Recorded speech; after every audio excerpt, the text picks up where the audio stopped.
Hey everyone, John here, All Miniatures Great and Small. And today we're just doing a quick episode of What's on the Table. I'm trying to get back into doing these on a regular basis, so I'm back at it. So I've got an upcoming game with Sean of Team Yankee, and I'm going to be playing with my Swedish forces. And I wanted to add a few new units to my forces just to give it some variety. So here you go with some of the things that I've been working on this week.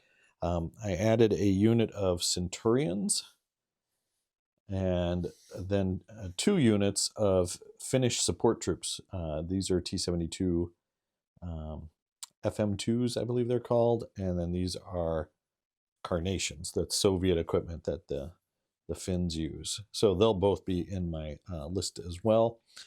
Just in my personal army convention, my Swedish forces, I have not put camo on, so they are camo-less.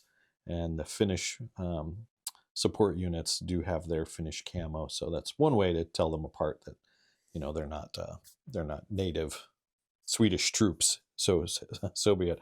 The T-72s are Battlefront kits, and I really like the kit. I really like this with the ERA armor on it. It really makes it look cool, in my opinion.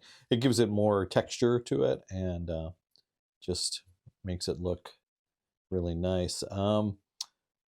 These are dark, and I was kind of going for a kind of a grimy, in the field look for these guys.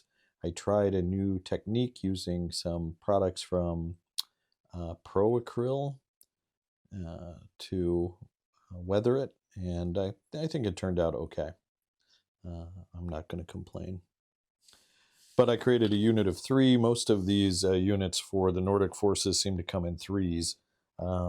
The Carnation is actually sorry, I didn't mean to knock the camera, is a 3D printed model, and I'll try to put a link down in the description below for who this was. I don't remember off the top of my head.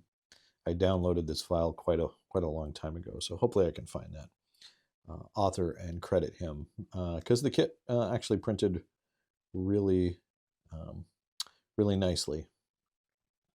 And yeah, and again, it's got the camo for the Finnish.